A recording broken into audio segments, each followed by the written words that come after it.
Hello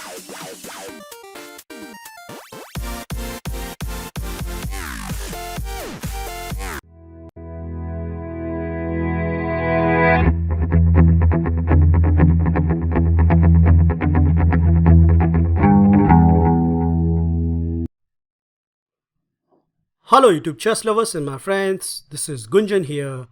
Welcome to my 59th episode of Dirty Chess Tricks. In this episode, I am going to show you a wonderful high profile trick against Scandinavian Defense from the white perspective. The opening arises after the following move order: e4, d5, e captures d5, queen captures d5, and now rather than playing the move knight to c3, in my past I have created the whole Rapruta starting with knight to f3. So if you haven't checked it out, I strongly insist you to go and watch that series, as it will provide you a great Rapruta against all Scandinavian variations. Now, since white queen has not been attacked, by far the most aggressive line from the black perspective is to play bishop to g4, pinning down the knight.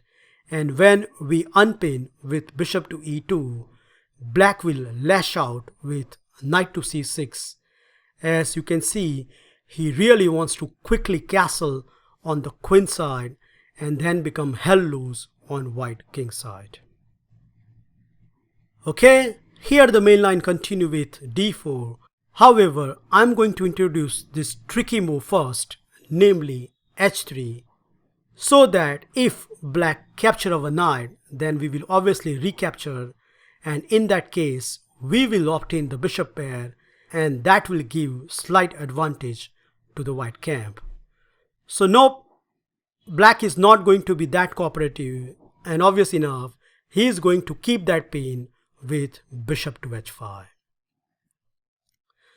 Well, g4 is not a big threat, as black is intent to castle on the queen side. So that will make white king side a bit weaker. So now we have to play in the center with d4. And there is a small trick here, guys, that if black thinks that he can win a pawn by following captures, bishop captures f3, bishop captures f3, and now queen captures d4, which at first sight wins the pawn. But it's a big time mistake, as after bishop captures c6, it is black who is going to lose his queen and in fact the game. So that variation is right out of the equation, and that's why the main line continue with castle on the queen side, which indeed now pressurize the d4 pawn. Okay, now we are going to strike with c4, attacking the queen, and again black has to play the accurate response. In one blitz game, one of my lower rank opponents continue here with queen to a5, which is again a second important trick in this line, as after bishop to d2, naturally enough, he continue with queen to b6, attacking the loose b2 pawn. But then I unleash c5, and when my opponent happily grabbed the b2 pawn, to his horror, he find out that after bishop to c3, his queen is a complete goner.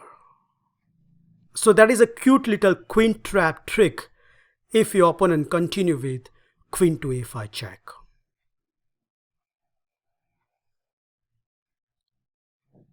That's why the most popular choice here for the black is to play queen to d6, pressurizing the d4 pawn, and now white response is forced. White has to safeguard the d4 pawn, and accordingly we are going to push it and counterattack the black knight.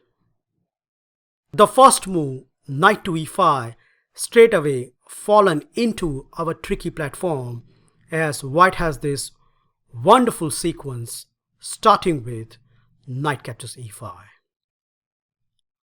Well, black cannot capture our bishop, as our knight is going to be protected with queen captures e2. So that means black response is forced. Black has to capture on e5, pinning down our bishop. But in fact, after this, by force, white is winning. Now, before I move on, I'd like you to pause this video and find out the most amazing Noah's Ark trick from this position.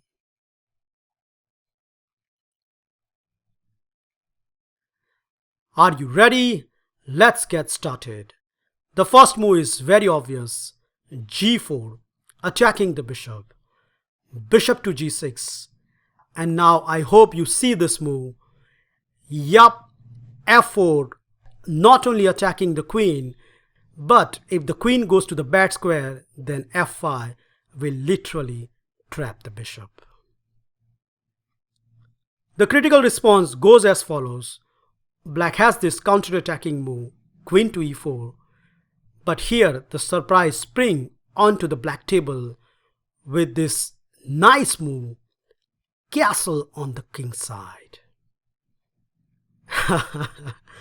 And even though black has plenty of choices such as E6, F6 and H6 to save his poor bishop, none of them are working in this situation.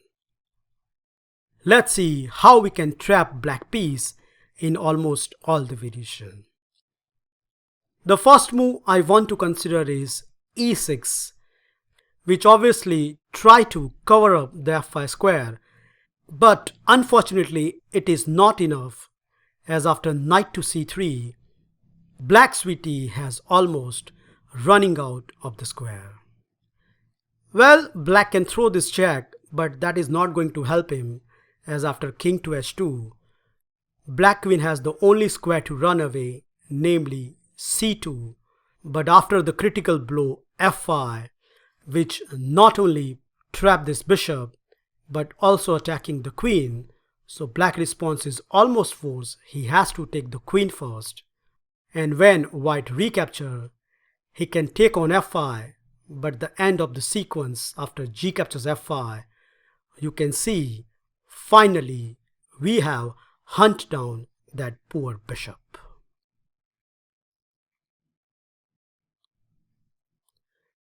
Okay, what about F6? Well, more or less same story, as we are going to continue with knight to C3, attacking the queen. Queen has the only square, namely C2. And now you really don't want to play F5, as bishop can run away. So first we are going to capture the queen, which invite black bishop to come to our territory, and now we are going to close the gate with F5.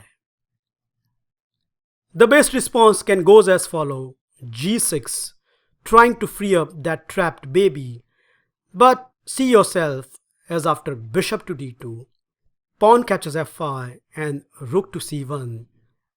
Again and again this bishop has only one square, and now with the simple move G captures F5, not so surprising, that bishop has been trapped forever.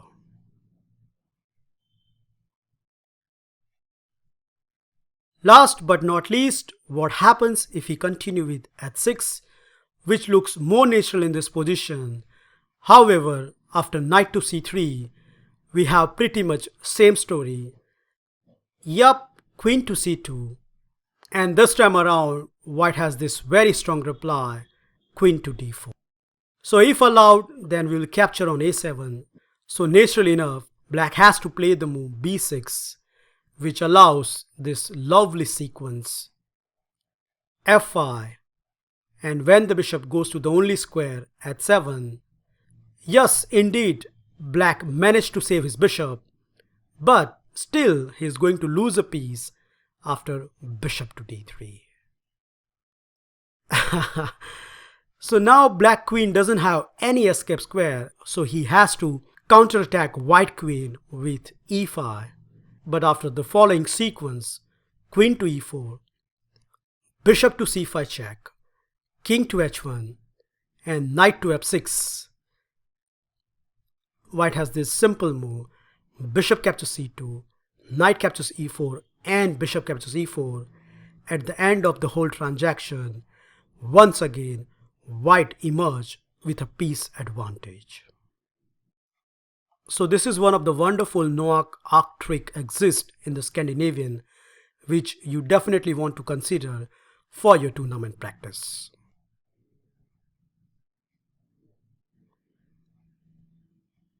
Last but not least, what happens if here black continue with bishop captures f3?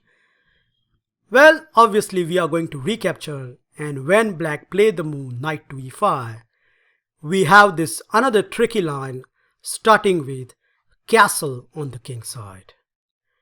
The point is, when black grab the free pawn, we can continue with queen to d4 attacking the knight, and after knight to b6 and the move a4, yes, white is a pawn down, but in return we get the open c file and our attack already commences on the a file, and with none of the black piece has been developed on the king side, this position usually favors the white camp.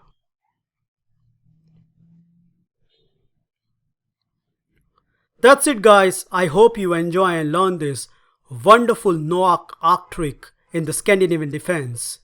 Remember, when your opponent play the move knight to e5, give him this root shock with knight captures e5, queen captures e5, and now however black wriggles after g4 and the move f4, by force we are getting the piece just within the opening stage.